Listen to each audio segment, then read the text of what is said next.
Ladies and gentlemen, boys and girls, children of all ages, welcome to opening day at Beyond the Diamond.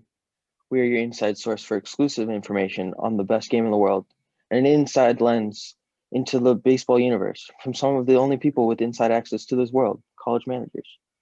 And now your starting lineups, hailing from West Bridgewater, Massachusetts, from the Fairfield Stags, Colby Rush, and hailing from Dedham, Massachusetts, from the Yukon Huskies, Hunter Broadbent.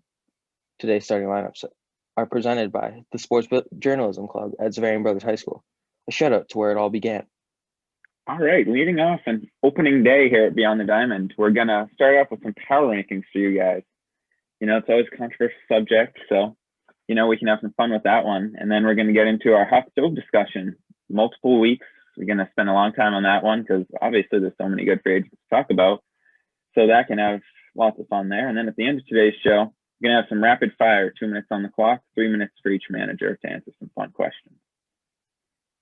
All right, so like we said, we're college managers. I'm Hunter Broadbent, Yukon Huskies. I'm more of a video coordinator for the team. That's kind of my managerial duty. Go to the practices, record the pitchers, record the hitters, get that stuff uploaded for them to watch as soon as practice is over. And then once the season is going, well, get the game video and do the same thing, distribute it. And we got a new ballpark opening this year, Elliott Ballpark down in Storrs, Connecticut. Hope to see you guys there. I know Fairfield will be playing us at some point, maybe not this year, but we'll be seeing you guys down the road eventually. So that'll be fun. But we'll have some new tech. We'll have some new tech to have some fun with there. So looking forward to that one. And I'm Colby Rush from Fairfield Stags. I do more of the media side. So I'm the videographer for Fairfield baseball. So what I do is pretty much every practice, I'm going taking videos to make some cool content for the Instagram, for the Twitter. And then hopefully this season we'll be able to make like one of those cool hype videos that Vanderbilt and all those cool teams do. So I'm less of the physical baseball operations and more of the media side of things, which is fun too. Yeah, and I mean for recruiting, that's just as important. So keep an eye out on that Instagram page for some pretty sick content coming your way. Yeah, Stags baseball. Keep an eye out.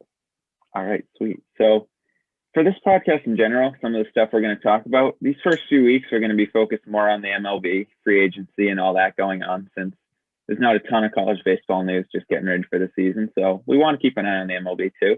So that's what today will be, and just in general, something that we'll always be talking about. A big thing we're going to touch on is marketing. We've both had some cool ideas for how to market the game. Maybe a little bit better than what's being done now, some ways to improve on it, some things we like that they're doing because not everything's terrible, obviously. MLB is doing well. There's just some things we think that can also be done that are better. So we have a lot of fun with that one. Like today's episode, off-season buzz, power rankings, our hot stove series. And we'll have some fun guests for you guys too. We're not going to tip our hand on that just yet. We'll keep some surprises in the bank. But Colby, you have a guy that I know you're excited to pitch it a little bit. Yeah, so I know I haven't talked to him officially yet, but I know he'd most likely love to come on. He's in the Angels organization. He's from Easton, Massachusetts, so he's nearby. He's big. Me and him talked over quarantine a lot about how the owners were handling the lockout and everything, and how they were doing a really bad job about it. And so I think he'd be a really good guest to come on and explain more about what they did wrong and how they could maybe mend that relationship. And then obviously we're going to have some guests from our schools because we have access to those guys, which is going to be big. Yeah, we will have some great content for you with some interviews, and who knows what the possibilities are. But yeah, the big part of our show will be college baseball. Once that season gets started, late February, early March, we're going to be one of the only college baseball podcasts out there. So we will have plenty to talk about in that department.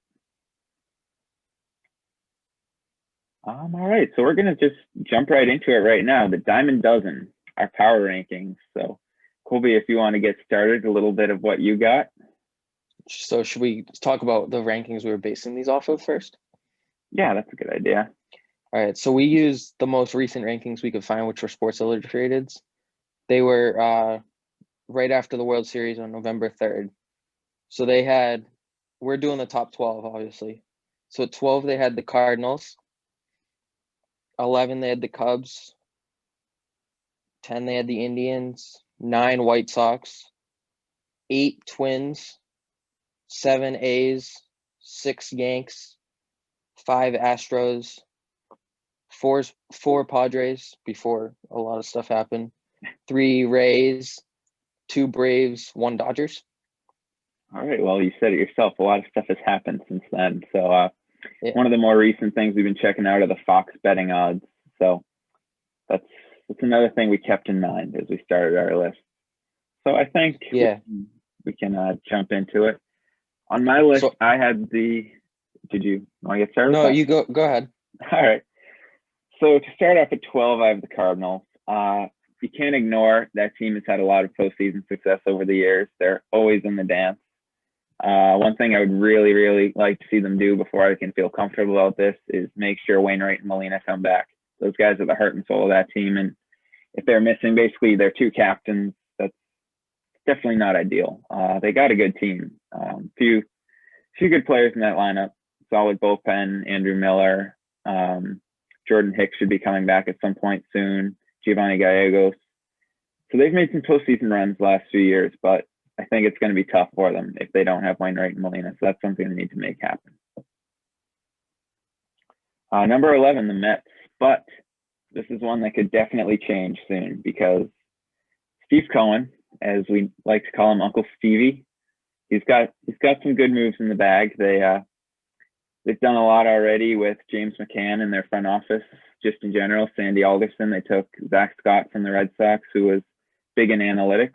So look for a lot of stuff to come out of the Mets organization. But just in general, they already have been a pretty successful team the last few years. They had 80-something wins in 2019. 2020, they were in it right till the end, but didn't have enough to get over the hump in the National League East. But, Springer, he's a very much possibility for that team. Bauer, you never know. They got a good bullpen as it is, so we'll see what happens there. Number 10, I have the Twins. So they're another team that's interesting. They need to bring back Nelson Cruz for that lineup, in my opinion, especially after losing Eddie Rosario when they non-tendered him a few weeks back. But Cruz, another guy, heart and soul of that team. 41 years old, still just putting up some insane numbers, hitting home runs left and right. Maeda and Barrios are really good 1-2 for them. They got some other guys, Randy Dobnak especially, Michael Pineda. They've done a solid job for them back into the rotation, but losing Rich Hill and Jake Odorizzi won't be great for them. Doesn't seem like those guys will be coming back. Maybe Rich Hill because he can be had on a short-term deal. But the Twins have a good team, but there's just some things I'd like to see them improve on. Number 9 are the A's. So, a team that every year you look at their roster and say, I'm not sure, but they always have magic happen. Bob Melvin and Billy Beane, the magic duo right there. They always get that team into the postseason. Obviously, some nice players, especially with their rotation of Luzardo, Bassett, Manea. Losing Fires, that's another thing. He's on the market right now, so it would be nice to have him back. He's been a nice veteran presence, but the A's are always a team to have their eye on, led by Matt Chapman. So number 8, I don't know how you're going to feel about this one, Colby, but I have the Nationals. 2019 World Champs. They had a tough year. No secret about that. But I still really believe in this team. They get Strasburg back healthy. You have just an absolute dynamite 1-2-3 combo of Scherzer, Strasburg, Corbin. And that team can go to bat with anybody. Just picked up Josh Bell, solidifying that lineup with Soto and Turner, 2 of my absolute favorite guys in the game. There's still more work to be done for Mike Rizzo and company, but I believe in that team. I really do. I think that if they can make some additions to the bullpen, maybe get one more veteran starter in there, special things can still be done in DC. Number 7, the Yankees. A lot of people have them a lot higher, but I do not trust that rotation right now. Garrett Cole, obviously, not much we can say about him other than he's dominant. But behind him, you have Domingo Germán, maybe coming back from his domestic violence suspension. Jordan Montgomery, Davy Garcia. There's a lot of youth in that rotation, and some of those guys are still unproven. So, I mean, you look at the bullpen and lineup, it's hard to dispute that that's a really talented group. But until they get some more starting pitching in there to replace the likes of Tanaka, who's been a staple for years in the Bronx, Paxton, I still liked that pickup, even though he was hurt. But that's the guy that took the ball for you game one in 2019. So you can't just count him out. And J Happ, a solid veteran presence there. Number 6, we have the defending American League champion Tampa Bay Rays. Look, obviously the Blake Snell trade hurts, losing Charlie Morton hurts, but this team just finds a way year in and year out to make themselves competitive. Eric Neander's always brewing something up in that front office. So I'll never count the Rays out. Randy Arozarena will be back for year 2, obviously coming off a ridiculous postseason that he had. Some good players too, like Brandon Lau. He'll take another step forward, I'm sure. How can you not love G-Man Choi?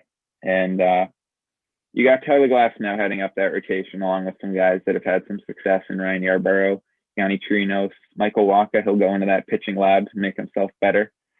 So I can't count out the Rays. Number 5, another one we might disagree on here, but the Houston Astros. George Springer, Michael Brantley on the market right now, but that is still a really good team. 1 win away from the World Series. You got a great rotation with some young guys like Framber, Christian Javier. You got Zach Greinke, Lance McCullers, some veteran studs to lead up that rotation. The bullpen probably could use some work. They had to get creative with it in the postseason, the magic of Dusty Baker right there, but that's another reason why I believe in this team. They still got, Bregman, Correa, Altuve, and Gurriel in that infield. Kyle Tucker's done a nice job coming in as a young guy into that team that's done so much already. So I still believe in Houston, but Springer's probably not coming back with that price tag. So I'd like to see them at least bring Michael Brantley back to DH for them. Number 4, the White Sox. So, the White Sox, they got a good team right now. Lance Lynn, Giolito, Dallas Keuchel, great rotation. Reigning MVP Jose Abreu, batting champion Tim Anderson. What's not to love about that lineup? You got Yoan Moncada doing some exciting things too. So I could go on and on about their lineup, but the White Sox have a good team. Right now on paper, obviously always a dangerous assumption, but on paper, you have to look at them and say they're likely the best team in the American League. At 3, you have the Braves. So close to a World Series, and another heartbreak for Atlanta at the end there, but they've done some nice stuff so far, bringing in Charlie Morton to head up that rotation. They'll have Mike Soroka coming back. They'll have Max Fried. He'll be better than ever next year. Ian Anderson, just a great rotation right there. It's hard to beat that rotation. The Dodgers found a way to do it, but now with Charlie Morton and Drew Smiley in the fold, I believe in the Braves, and obviously great lineup with the likes of Acuna, Albies. Love to see Marcell Ozuna come back. That's the biggest thing for me for the Braves. And Freddie Freeman. How did I not mention that? National League MVP. But I'd love to see Ozuna come back for that team. The Padres. We're going to be talking about them for a while, so that kind of speaks for itself with what they've done lately. The excitement in that lineup with Fernando Tatis, Machado, and those pitching acquisitions. And number 1, it's just the easy answer, the Dodgers. Neither of us really want to say it, but the world champs still probably have the best team in baseball. You'll be returning David Price to that rotation. I still am a believer in his. And there's just some studs on that team. They need to bring back Justin Turner. That's something we can both agree upon. There's been some Arenado rumors, but Turner's the best guy for that team, the best guy for third base. And Kike Hernandez, he was rumored to be, the Red Sox are looking at him, but that's a guy that's another linchpin there. He's always keeping the mood light. So I'd like to see Kike in Dodger Blue for another year. Had that big homer in the World Series, too. Yes. So I just rambled on for a good few minutes there. So let's hear what you got to say now, Colby. All right. So I included my first 2 out because I feel like these 2 teams, not next year, but I think 2022, 2023 is when they'll start to, become contenders. The Blue Jays and Giants, my team, the Giants, but I think the Blue Jays, their lineup's there. the pitching is just not there whatsoever. Yeah. The Giants, they're building something with Farhan, but they're just that last year was, I think, almost being in contention was due to the expanded postseason, which is going to be this year too. But I don't think they're there yet. Yeah, personally. I'm a big believer in Farhan, so I like what they're building. Yeah, and what you'll come to find, listeners, is Hunter is a lot more research based. I'm a lot more just go with my gut. So I'm not going to have as much to say about these. I'm just going to be like, these are pretty much just like, I looked at these teams and I said, yeah, this is just how I felt. I didn't look anything up. I just said, these are my 12 teams. That's it. Hey, I didn't look anything up. I just decided these were my teams. So at 12, I have the Cardinals. And I only have them that I would have them probably in the top 10 if they get Molina and Wainwright back. But I also don't know how much of a offensive threat Molina is anymore, which could be an issue for that, because that offense that's the reason they didn't make it very far. Is the offense. They don't have an offense really. Yeah. They have great pitching. They have great veteran presence, which you need in the postseason, but you also need an offense, which is they don't have. So I have the Mets at 11, like you. I think that they could jump into the top 5 even. If Uncle Stevie does what we think he does. I think signing Springer is the first obvious move besides getting McCann. And then, I mean, we said they're 80 million under cap or under the luxury tax. He doesn't give a fuck about luxury tax. So let's just spend away, Uncle Stevie. Come on. At 10, I have the Twins. I think losing Odorizzi is big. If they could get him back, that would obviously help a lot. But that offense, I mean, there's a reason they hit so many homers. That's a dominant offense. It's a dominant offense. At 9, I have the Astros. Now, I think losing Springer, which is most likely going to happen, is a big blow because he is the heart and soul of that postseason team, leading off for them, getting them started every time. But they do have that veteran presence, which I talked about with the Cardinals, which is needed in the postseason. And, I mean, that division is wide open, which I'll talk about more with the A's. That division is as open as it's ever been. At 8, this is going to be a surprise. I have the White Sox. Oh. So the reason I have the White Sox is because I don't think La Russa's – I think he might clash with the young guys on that team. Now, we think about the work ethic of some of those young guys and how they've already been called out. Now, some of them are great. Some of them aren't so great. He's an old school guy who you got to work hard, right? That's true. So I think that might cause a little stir in the water for them and might cause a little setback. Now, they'll still be a great team because they got a ton of talent, but I don't think they're going to be as great as everyone thinks they're going to be. I think they might, in a few years, they might reach their potential, but not next year, I don't think. At 7, I have the Rays. It's the Rays. They're going to do what they do every year. They're going to be in contention. Now, maybe they'll have another season like last year, which was a magical season. Do I think so? No, because they lost 2 of the best pitchers that were 2 of their best pitchers. Glasnow's dominant, but who's after him? And, I mean, but I know they'll figure it out. It's the Rays. They don't have payroll. They don't spend money. They could do what they want. They can run out one of us, and they'll be a great team still. Exactly. Yeah, exactly. After them, at 6, I have Rays at 6. Yeah, 6. I have the A's, who are just like the Rays and how they go about their approach. But I think, just like the Rays year was last year, I think this might be the A's year in the AL. The A's have always had trouble in the first round, as we know. I think maybe this is the year. I think if they can get through the first round of the postseason, they're going to the World Series. They're not winning the World Series. They're going to the World Series for the AL, because the AL is not winning the World Series. I think we can both agree on that. Not looking great for the AL right now. Yeah.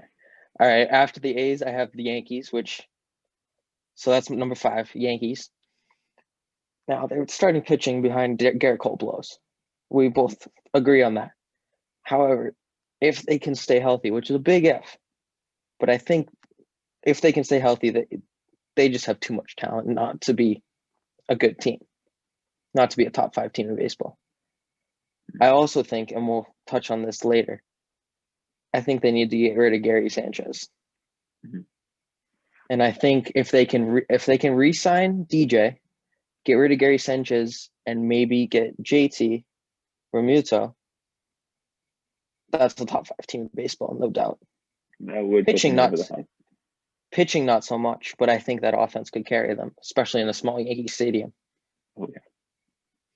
All right, at 4, this is huge surprise. Marlins. Oh, all right. Now, do you know why? I'm gonna guess that's starting pitching. Yeah. So we saw it last year. They surprised everyone, right? They did. But then they also surprised everyone by sweeping the Cubs. So Very we true. know it wasn't a fluke of like the shortened season, Corona, all that stuff, which they went through. God knows how many times they went through Corona like no one else besides the Cardinals. So I just think the Marlins, they got the starting pitching, which we said you need. They have so many prospects from all those trades. I think there's a shot they might sign Ozuna. If he wants to go back. I don't know if he does. They can afford him. I think they're building something special. Now, are they a top 5 team? Maybe not, but they got the potential. Their ceiling is a top 5 team right now. They're not winning the World Series. They're a top 5 team though at their peak next year. Okay, I like that. Our top 3, I think, are the same if I remember correctly. Braves, number 3, because they're going to the World Series this year.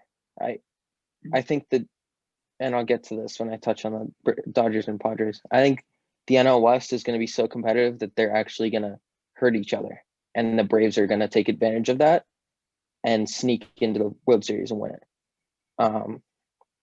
They're bringing back everyone. I've said that I said they should try to sign Chris Bryant or trade for Chris Bryant. I'm now thinking, I don't think they're going to trade for Arenado, but that would put them over the hump too. Getting Bauer, which isn't likely, would put them over the hump too. I think Bryant's the most likely because they need a third baseman. That would be a big deal. Re-signing Ozuna would be big. No, I don't know if it'll happen, but that would be big for them, for their offense, because that offense is already elite, but I think that would put them over the top. And then 2, Padres. I debated between putting them 1 because of how much I hate the Dodgers. But I think a lot of it's just recency. We haven't seen them play yet, so we don't know if they're going to work. And Clevenger's out next year. I think in 2022, they have the potential to be 1. Now, if they sign Trevor Bauer, they're number 1, no doubt in my mind. They would have 7 starting pitchers, like 7 legit, starting pitchers, 3 of which could be aces on any team. They would have the Cy Young and reigning Cy Young in the NL. But we're not in an if world. We're in a now world. They don't have Trevor Bauer, so they're number 2. Number 1, Dodgers. We've seen them play. Now, like you said, if they don't keep Justin Turner and try to trade him for Arenado, they're going down to number 4. Justin Turner's too important to that team. Yes, I would agree. Could you imagine Game 6 of the World Series, or Game 7, I should say? Justin Turner is not there for that. How it goes down. I think the Rays would have won because of COVID. Yeah. Which even just the mental impact of the Dodgers fearing a COVID outbreak in that clubhouse. How much the MLB would have had to deal with shit would have been ridiculous, but which would have been funny because it's the Dodgers and Dodgers fans suck. But no offense, Dodgers fans. Just kidding. I hate you. Yeah, so that's my top 12. I also wanted to touch on the Nationals. Now, I noticed how you had them in your top 10. I did. What I disagree with is I think that was a one-hit wonder. Now, I think they're good, but I just think the NL East is too good, especially with the Marlins now starting to come on. That is something that concerns me. And the Phillies are probably going to be better this year than they were last year. Dombrowski's already addressed the bullpen a little bit, picking up Alvarado. Yeah, and so you think about the NL East. It used to be the Marlins were a punching bag and the Mets were a punching bag, right? Mm-hmm. The Mets have Uncle Stevie. They're not going to be a punching bag anymore. He won't let that happen. They might take over New York for all we know. Yeah. The Marlins are actually building something. They're not a punching bag. They're one of the youngest teams who have a lot of potential in baseball. I think the Phillies and Nats might become the punching bags.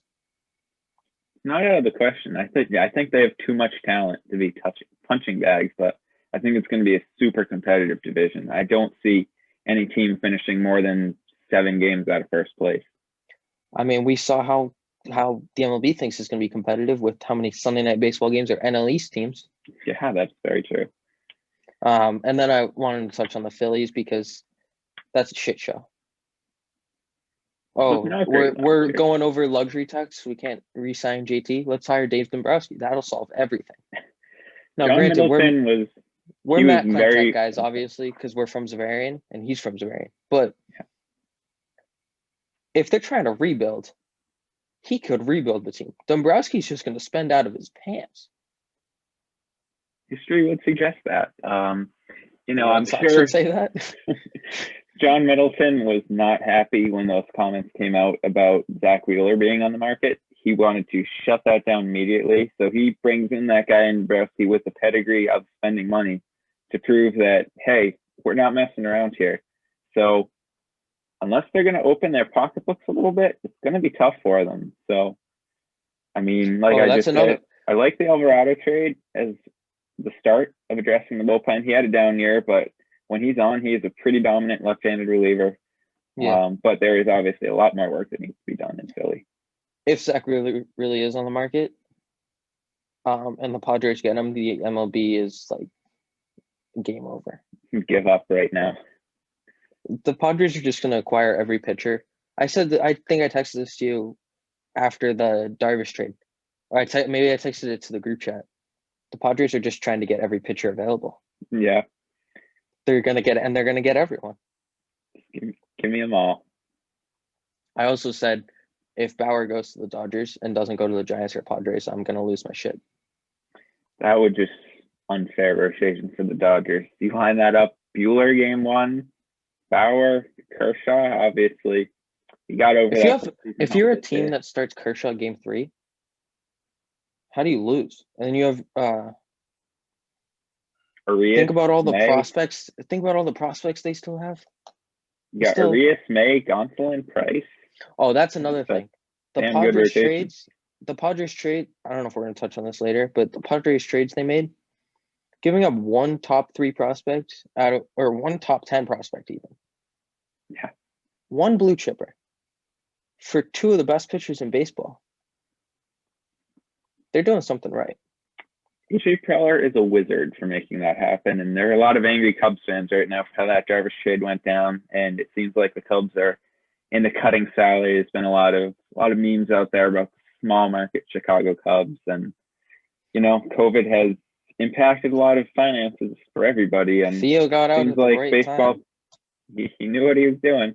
Seems like baseball teams are not immune to that based on what the Cubs are doing. Speaking of angry fans, the Dodgers fans are in a state of denial. We can agree on that, right? Sure seems like it. They are not big believers in what the Padres are doing. Or maybe they are, and they just don't want to show it. They just seem to think that the Padres are just acquiring everyone, which they are, but that it's not going to work, which I have to disagree because pitchers don't have to work with anyone else. And that's all they're acquiring right now. Yeah. The lineup is already awesome. They were already rivaling the Dodgers at a point last year. And then the Dodgers pulled away because they're the Dodgers. Yeah. But I think Dodgers fans are just salty that their NL West crown might be slipping away. Yeah, and what a great NLDS that was with the game where Tatis hit that ball to center. Bellinger made the great catch. Him and Bruce Dargard are all going back and forth. More of that for years to come will be super exciting. I'm really looking forward to watching that as a baseball fan. Oh, yeah. The NL West is going to be must-see.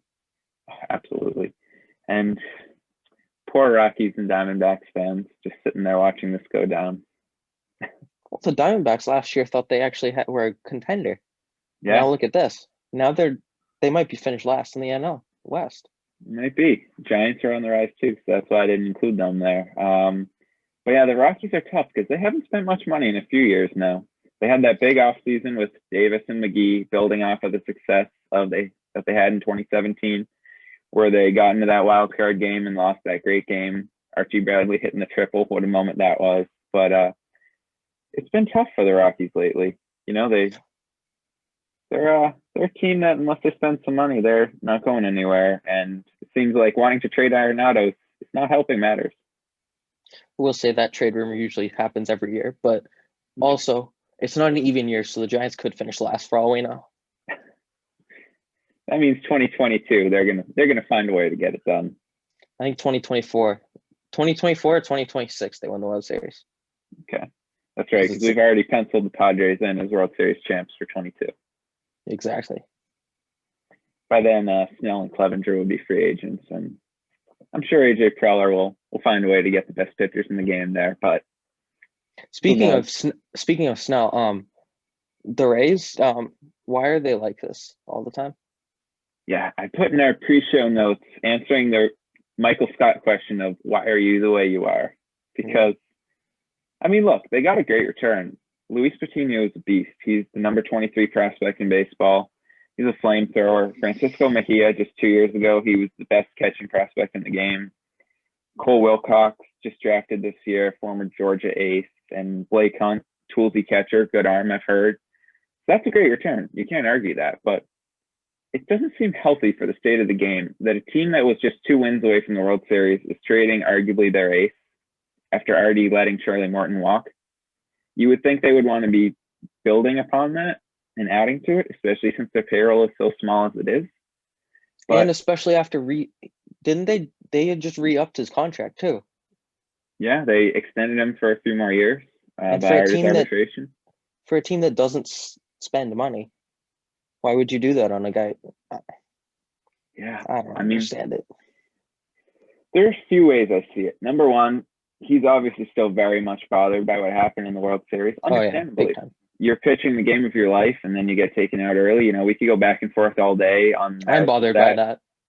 Definitely. As a fan of the game, it's not something you want to see. I mean, we'll just touch Kevin on Cash this a little got outmanaged by Dave Roberts in that game, and that's hard to do. Dave Roberts did a good job this postseason. He learned his lesson from some mistakes he's made in the past. Kevin Cash looked like old Dave Roberts. That's what I'll say. Sticking with Julio Urias at the end of Game 6 is a clear sign that Roberts is comfortable knowing what he's doing. Not going to Jansen, which we were texting about the entire time. We're like, it's Jansen or Kershaw. Yeah. And then he didn't. And yeah. But I think Cash, and this goes back to the why are you the way you are with the Rays. He'll probably learn this from more experience, but I think he needs to know, analytics are great for getting you places in the regular season. Once postseason baseball comes, you got to use your eyes, look at the game, feel the game. Don't just go based off, he can't strike this guy out or something. Like it's just these 3 batters, then he's out. You got to use your eyes and see how the game's going. Feel the game. Agreed. Both of us can say that analytics are a great thing for baseball. They've helped some teams like the Rays get to the World Series. I mean, obviously, you look at that roster, you don't think it's a World Series roster, but they overachieve every year. And it's such a tough look because you could tell Nick Anderson had been struggling up to that point. I don't think there were many people feeling good about him coming into that game. And then Mookie hitting that double, obviously, it was, it lost against Mookie too, who had been struggling in the World Series. Snell was making those guys look silly. And the third time through the order should not be law. It drives me crazy when teams go by that because, like you said, see how the pitcher's doing. If the analytics say he's going to slow down a little, let him get a few hitters. I don't think one single to Will Smith means that Blake Snell is out of gas now. I think he still had plenty more in the tank. Now, granted, he's not a guy that had gone deep into games many times in 2020, but you just got to ride that wave for a game that important. I mean, it was. That's where I just like. That's where I just don't like new school baseball, if you want to call it that. I just like when Bochy was on the Giants, I loved. He didn't touch analytics as far as I know. He just was like, I feel like him now. It's kind of how I go about life, honestly. But he just went about based off his feeling. And That's where I will say I do like the LaRussa hire Mhm. because he is an old school manager, obviously, like I said. So I think he'll manage the team like that, which is good for a young group of guys to not be so like cut and dry with rules. Mhm. But I keep going back to there might be some clashing because of work ethics. Yeah, we can both agree. Tony La Russa has an awesome managerial resume. I mean, he's a Hall of Famer for a reason. He was one of the first ones to implement anything even close to analytics with the way he used his bullpen in the A's days with Dennis Eckersley and all that. But it is definitely something to keep an eye on, the way he handles that young group, Tim Anderson and his bat flips and all that. I will say, a guy that managed Ricky Henderson and Bash Brothers, It's he true. does have some experience with it, but I mean, this is It's almost a different 40 world years now. after that. So we'll see how it goes. And obviously, there's been some problems with the DUI incident, but we have to just focus on baseball here. So we'll see how it goes. Yeah. It could go great. I don't think it's certainly not going to be a Bobby Valentine type thing, but No, I it's, think it'll go. I just don't. I think it'll maybe take like 2 years to. I don't think it'll be a first year. Oh, they're gonna go to like ALCS or World Series. I think it might mhm. take like year two. And the thing that plays into their favor is the way the AL Central is right now. Granted, the Twins and Indians are always tough, but they have a lot of talent, and I think they can easily win that division if they even play to half their potential. Um, Yeah, the yeah. The Indians, Twins, the Indians are an interesting team because yeah, they seem to be selling their entire team, yet they produce pitchers like no one's business. yeah, I absolutely love the way they do their pitching, but their lineup is Shane Bieber's a not god. very good. He is a god. Shane Bieber's insane. Followed up by Zach Plesac, Tristan McKenzie coming onto the scene last year. And they Um, had Trevor Bauer. I mean, yeah, they had Mike Clevenger. and Kluber and Clevenger. 2017 makes me sad every year with that winning streak they went on, but that team couldn't make some more noise because an Astros, granted the Yankees and Astros ALCS was great baseball, but an Indians Astros 2017 ALCS would have been a sight to see.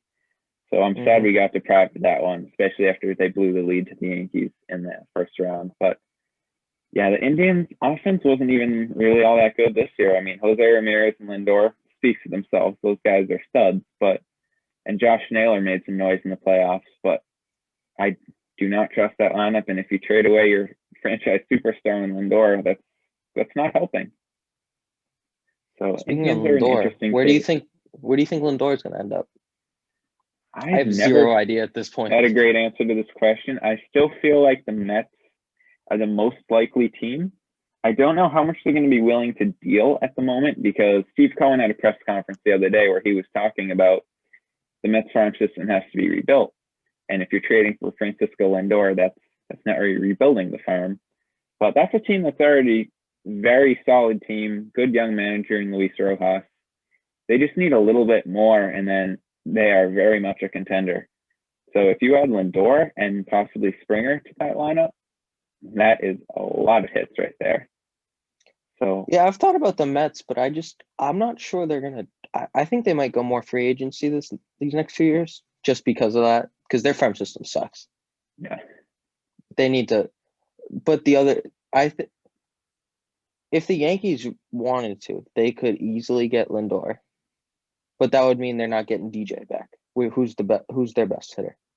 that is Probably the DJ. best hitter in baseball. Yes, I would agree. You're gonna need somebody to replace him, and no offense to the Tyler Wade fans out there, but I don't think that's their best answer to this problem. Well, and if you're getting Lindor, you're probably having to give up Voit. So that's an issue because You're giving up something big to get him. DJ probably would have played first Mm-hmm. in that situation, but you can't afford him and Lindor. Yeah, and if you get Lindor, he's only signed for one more year, so the Yankees aren't exactly showing that they're willing to spend money right now. So if you get Lindor, that shows that you're all in on 2021. And unless they make some other moves, I don't get that sense from them. I agree.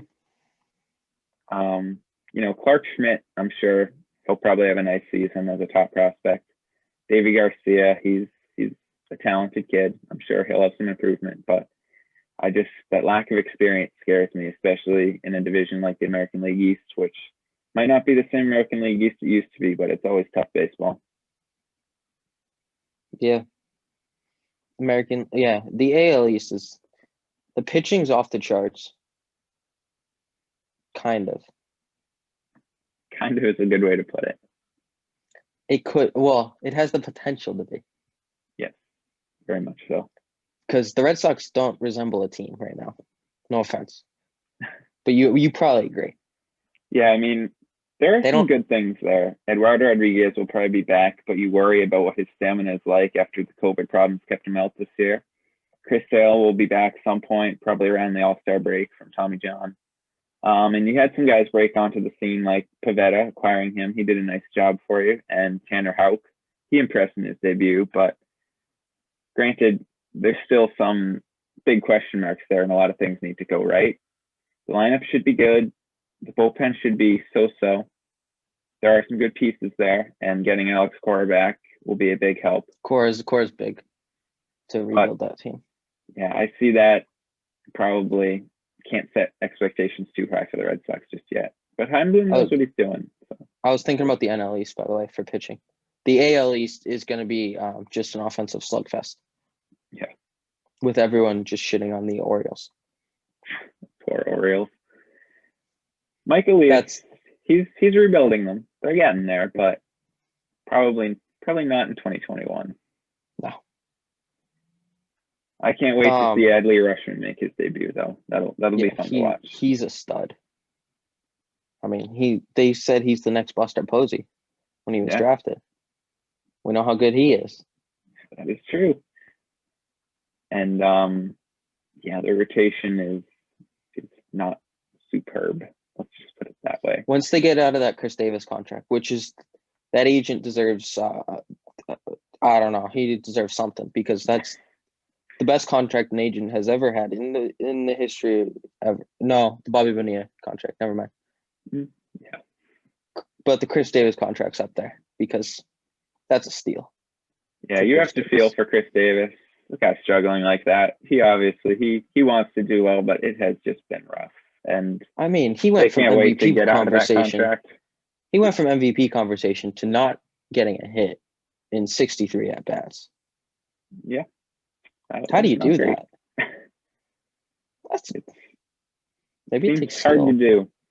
And you watched him in spring training before the lockdown. He was starting to do better, but take spring training numbers with a grain of salt because once the season resumed, it was just more of the same from Chris.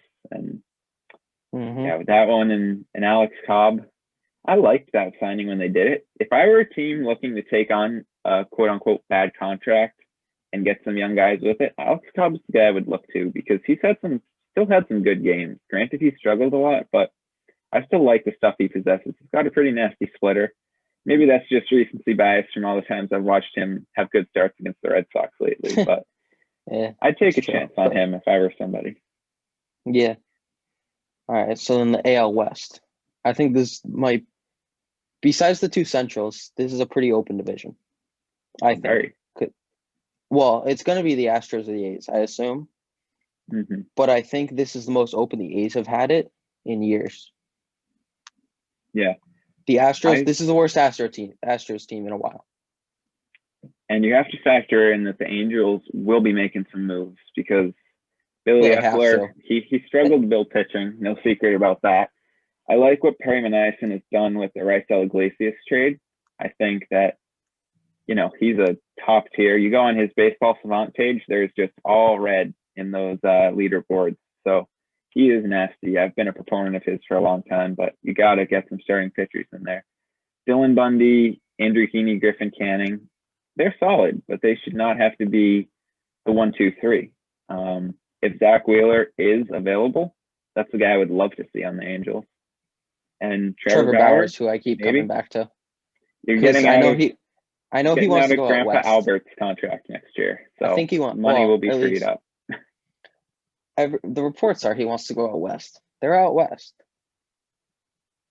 That's LA. He apparently wants to go down there. It's not the Padres. It's close to the Padres.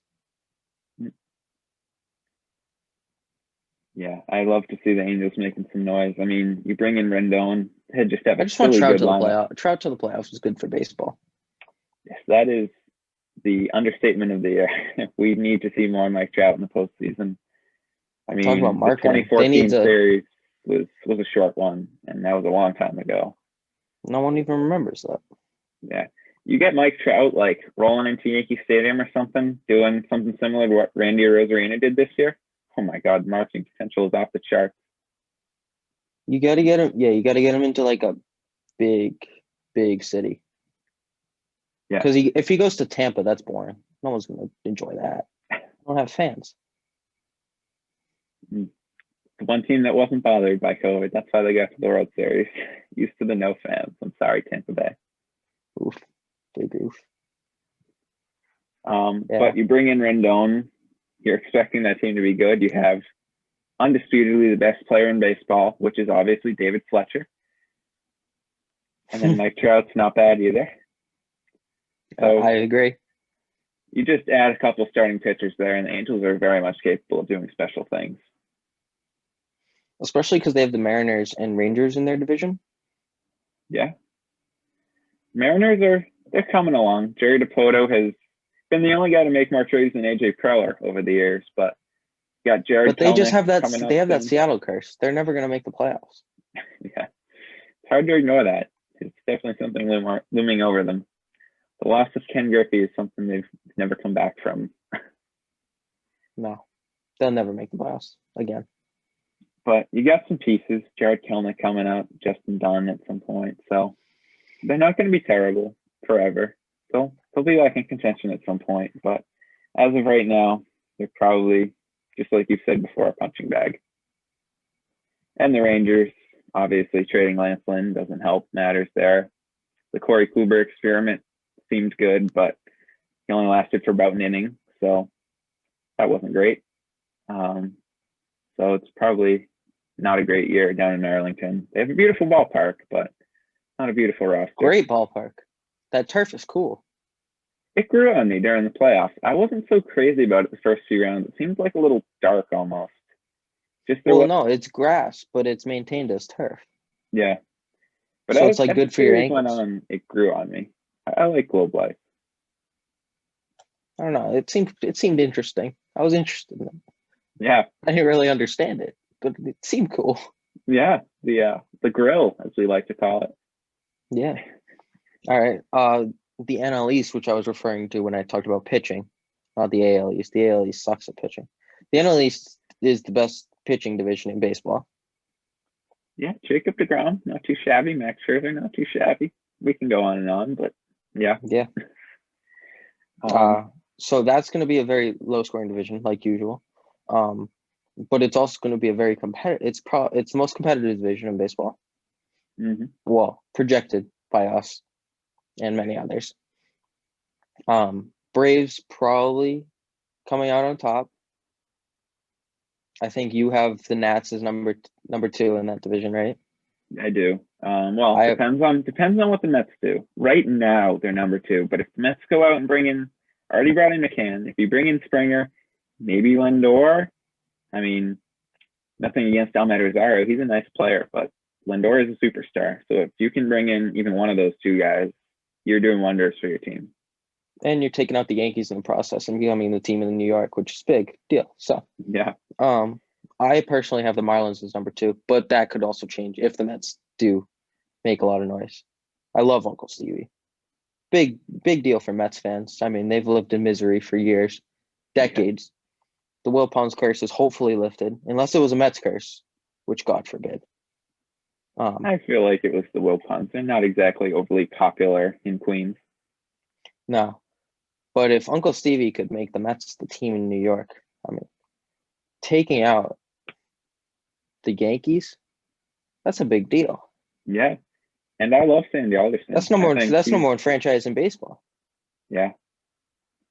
I think Alderson will do some nice things. He was the architect of that 2015 team that was just a few wins away from World Series. So I have no doubt that he can do some nice things there. I think if they hadn't played the Royals and they played a team that wasn't on a revenge tour, like the Royals were after facing Bumgarner, who had a hell of a 2014 postseason. The Mets probably Like would that have won old the World school Series. baseball we love. Yeah, the Royals were just on a revenge tour. There wasn't anyone in their path. They weren't going to lose. They were. That was a pretty special team, and that's the thing. Like the Rays are very much the anti-Royals in that way. Both a small market team that didn't spend much and built from home, but the Royals held on to their people and they got over the hump in 2015. It doesn't seem like the Rays are in a position to get over the hump in 2021. Granted, they'll have their annual Rays magic, but it seems like they're more building for the future with Patino, and you'll have Wander Franco coming up some point soon. So I feel like even as recently or even as soon as 2022, they can be title contenders again. I still think they could sneak into the postseason very easily this year, but I think to be legit title contenders, that's very much possible as soon as 22. I think it depends on how well the Yankees play. Because if the Yankees suck, that division is the Rays. If the Yankees are good, then the Rays are going to have a little trouble because they're not going to be able to beat up on 3 other teams. They're only going to be able to beat up on 2 teams. No offense to the Red Sox. But if the Yankees suck, then the Rays just have it all for them, handed out. But we've discussed this separately. The expanded postseason makes it pretty much irrelevant to win the division anyway. You just got to get in. For the NL West, like the Padres and Dodgers, it really doesn't matter who wins that division. Yeah. Because one's going to be the 1 seed, one's going to be like the 4 seed. It's not really going to matter. Yeah. Dodgers and Padres will beat up each other all year long. And I think that'll open it up for the Braves. Yeah. We both love the Braves, so there is definitely no counting them out. I just want Freddie Freeman to get a ring. Oh, God, if there's anybody in baseball that deserves it, it is Freddie. He has paid his dues and had his fair share of heartbreaks. Starting with the year he came up, 2011, everybody talks about how the Red Sox went down at the end there, but the Braves had just as much of a downfall in September. And young Freddie, he thought I have many more chances, but it's been more of the same for him over the years. Yeah, he just seems like a good guy too. Yeah, exactly. He's a great guy, and to no fault of his own, he's always produced, but it's just been. But back to the Padres. Now, this is the only thing I have with them. Everything's so new. So unlike the Dodgers, who we've seen win at a high level, win a World Series, gel as a team with Justin Turner at probably the epicenter of the entire operation. Not the best player, most valuable player. Mm-hmm. We haven't seen the Padres team play together. They could come out and suck. Now, we've seen their lineup. We've seen the fielders. We haven't seen the pitchers and catchers interact. We don't know how dynamic's going to work. So that's where I'm a little weary. I think the Padres, talent-wise, easily on, not at the same level, but just to take below the Dodgers. Mm-hmm. I would agree on that. But their potential, I think, might be higher than the Dodgers because of their age. Mm. Their core is young. Dodgers are going to have a new core in like 2 years because their system is so good, like the Padres. But the Padres core, as it stands right now, Tatis, Machado, who I hate, like those guys, young guys, for the most part, they got a stellar lineup. They probably could get rid of Hosmer because he's old. Probably a little Will washed. Myers too. Will Myers got to go. That's another contract. There were a lot of rumors of Red Sox almost got him. Yeah. Yeah, Red Sox almost got him. It's still not out of the question. I could still see it happening. That'd be a bad trade. If they shed some money and add some even more young talent, then Jesus, that is something. My rebuttal to your experience part of them being together, I will just say that there's still plenty of trust I have in them because Blake Snell has been to the postseason. He's done it. Yu Darvish has been to the postseason, kind of done it. He was tipping his pitches in 2017. So that just, you kind of got to throw that out. But point of my story is he does have a lot of postseason experience. The Nelson Lamet, you have to be curious if he's hurt a little more than they're letting on, considering all these moves. Are they just building a super team, or are they getting some Lamet insurance as well? And obviously Clevenger is out for the year, but whenever he's back, that rotation is special. So my rebuttal to that is, did any of those guys win a world championship? But they have not. But now Hosmer has. I will give you that. I'll have my concession right there. Hosmer's won a World Series. He's been to the World Series twice. However, Dodgers have been there. I'm not saying this is a Dodgers fan whatsoever. I hate them.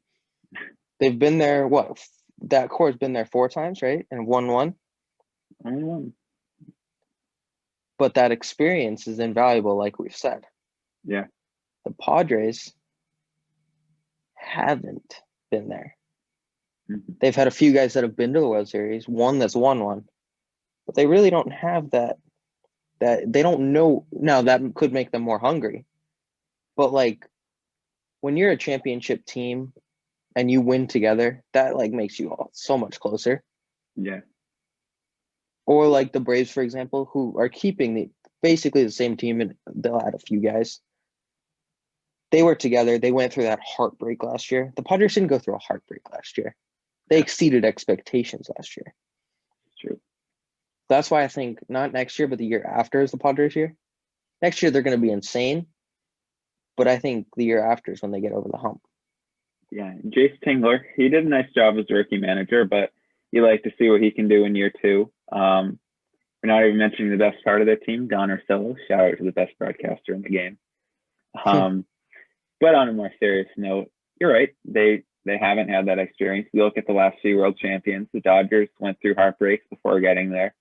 The Red Sox got knocked out by the Astros in 17, Indians in 16 before they got there. So, I mean, you're right. It is a process. It's not just you have the most talent, you win the World Series. You gotta be hungry and get there. But I have faith they can do it. Last year, I will say it was the most talent one, but that was also a shortened season. Weird stuff happened. But also the Dodgers finally broke through and went through that heartbreak over and over again and finally won it.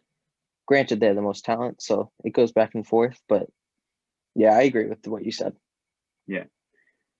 The only thing I enjoyed about the Dodgers run there was it was nice to see Kershaw finally lift the trophy. And how can you not love Dave Roberts? Him reading the names off of some of the guys that helped them get there but weren't there, like Ross Stripling, Rich Hill. That was a cool moment. I enjoyed that. Yeah. I don't like Mookie getting all the praise, though. And that's part of the marketing issue that we'll touch on later on. But, like, just as an introduction, boy, the MLB has a hard-on for Mookie. Yeah. Mookie Wood got out of hand a little bit. I mean, the first game of the World Series when he stole the taco, that was just about all you saw on social media for the whole night. I turned off my phone. Yeah, I don't blame you for that. I'm just too addicted to it not to, but I wanted to. I mean, he was great defensively. Probably the best defensive outfielder. Yeah, Well, no. Yeah, probably. He's I amazing. think I can say that after that World Series, he probably is. He made some incredible catches. But let's not act like other guys haven't made those catches. Cody Bellinger did it, robbing Tatis. Exactly. Kevin Pillar's done it. Mike Yastrzemski's done it. JBJ. Angel Pagan's done it. Angel Pagan, sorry. In the 20, I think he did in the 2012 World Series, maybe 14. I don't know. But like outfielders jump over the wall and rob home runs. That's a normal thing. Granted, it was in the World Series, so it's a big deal. It's not a big deal to be the only post. Randy Arozarena was doing historic numbers. Dude is a god. He was doing historic. Now he's definitely not going to keep that up next year because that's impossible. Yeah. He was doing historic things in that World Series. Mm-hmm. I saw maybe 2 posts of him. Yeah. Hell, even the walk-off by Brandon Phillips. No, was it Brandon? No, Brett Phillips. Brett Phillips. Yeah, sorry. Yeah. 2 or 3 posts of that. Yeah, that game 4. God, that was one hell of a baseball game. And his Great quote at the end, game. Man, how do you not love baseball? I mean, that says it all right there. I want a t-shirt of that. you kind of knew he was going to hit a walk-off too. Like, that's just how baseball works. It's a game that makes no sense. But I mean, yeah, got to feel for Kenley Jansen a little bit, but that was predictable. Oh, it was way too predictable. But I mean, that's what you love about it. But then there's Yeah. still Mookie posts after that game. Yeah, it is. I mean, I get that they want to make a superstar in a great market like LA, but they got a little carried away with it. There is no doubt about that one.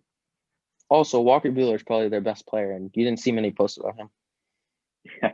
All the Walker Buehler posts are about the tight pants. Which were very tight. But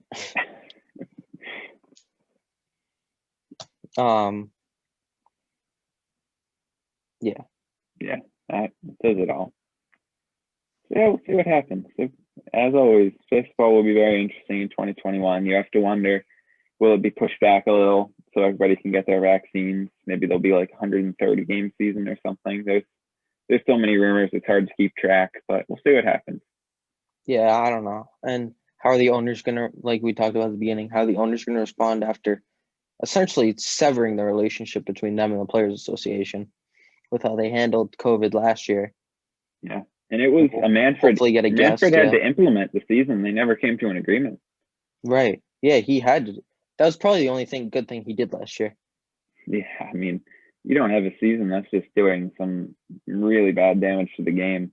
And we find ourselves in the same situation with the CBA coming up. That That's will be a hell messy. of a story. Yeah. There's one thing we can all agree on, it's that we don't want a baseball strike. So hopefully No, that's really find a bad middle for ground. baseball, especially with it already falling behind. Yeah. You can talk about marketing the game all you want. That is the single worst thing you can do, and I don't think there's any person on either side that doesn't realize that. So hopefully they can realize what's good for them. All right, you want to end this thing with some questions? All right. Yeah, we will get into more hot stove next time, talking about the all those pitchers and hitters out there. But I think it's time for our rapid fire. Yep. So go ahead and hit me with what you got. Let's start off. 2 minutes on the clock. All right.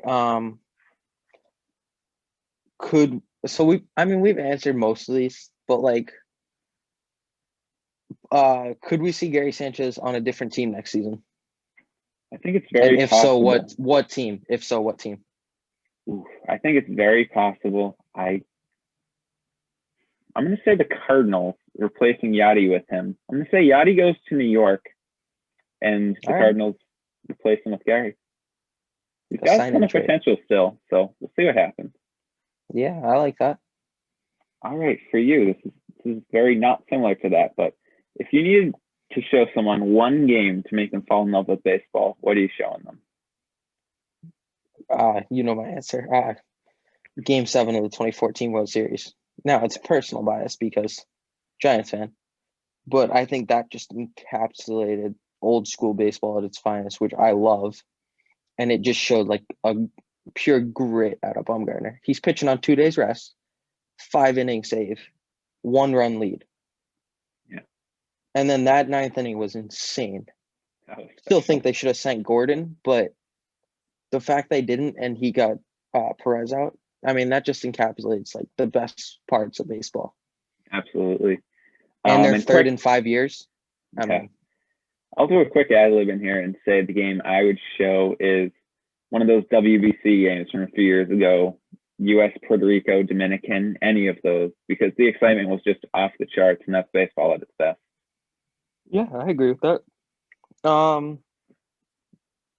I don't think you agree with this, but will the White Sox fall flat? Like, as in not reach the World Series as the AL representative? I can't say if they're going to reach the World Series, but I'm going to say they have a very good team. I know there's a lot of debate about Larissa, but I think it works just well enough, and I think they make a nice little run. Right. And I think worst case scenario for them is like 85 wins, sneaking as a wild card. All right, for you, what is one 2020 MLB rule change that you want to keep and one that you want to get rid of? Oh, all right. Well, I hate the expanded postseason, but they're keeping that. I hate it, but let's get it out of there. All right. Now I gotta remember the other rules. We had universal DH. Oh yeah, let's keep. I love old school, but let's keep that and give teams option. Like, well, we can give them like the option if they want the DH, they can use it. But if they want like, if they want to, can I amend the DH rule? You can. So I know we saw on Twitter. I forget who suggested it. Bud Black. Too. Yeah, we make it like universal DH, but then once you go to your bullpen, it's that rule's gone and you have to start using pinch hitters. Mm-hmm. I love that. I love that idea. It's very creative. That would be awesome. And great. It's creativity. That's what they need.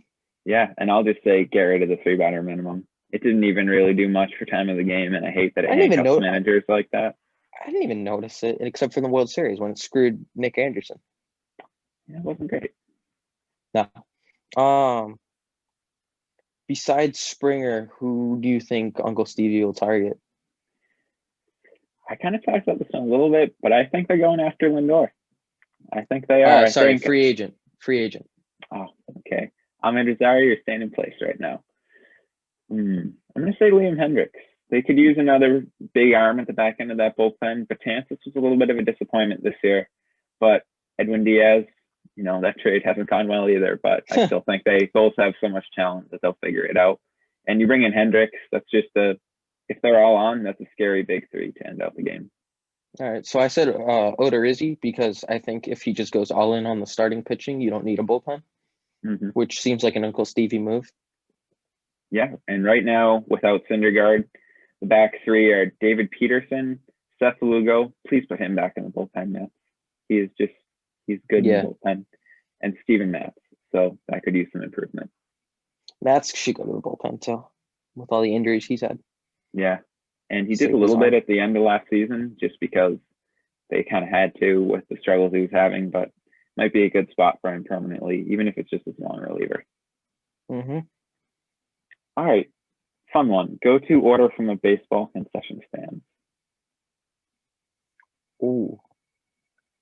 So I get a soft pretzel. That's a big deal for me. Okay. If it's at Fenway, I'm not getting a water because those are like $15. But I will say at Oracle, AT&T or Oracle as it's now known, the garlic fries, which you've probably never had and probably sound disgusting, so good, like beyond good. Okay. You got to try them. You don't even have to like garlic; they're just good. Usually an iced tea or an Arnold Palmer. It's a big drink for me. And like classic hot dog probably as my meat.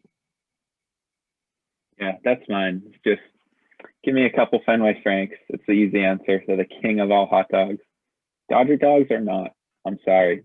They're a very below average hot dog. Fenway Franks are the god of hot dogs. And give me one of those $15 bottles of Smart Water to wash it down with. All right. That is our rapid fire. So that is going to wrap up episode 1. So next time, like I said, we'll be touching on more hot stove. We'll give you more Uncle Stevie talk. We'll talk more about the Padres. We'll talk more about the Dodgers. Everything for you guys for these first few weeks of MLB talk before we get into our specialty of college baseball. Maybe we'll have guests. We don't know yet. Yeah. Lots of fun things to happen. Yeah. Keep an eye out on those socials at Beyond the Diamond Podcast on Instagram and Beyond the Dia Pod on Twitter. Thank you, Twitter, for that character limit. Couldn't really squeeze the whole thing in there, so that's the best you could do. So keep an eye out on those for socials, for highlights, opinions, and previews of the upcoming episodes. And if you thought this one was good, wait till you see what we have in the future. Thank you. See you guys next week. We'll be seeing you then.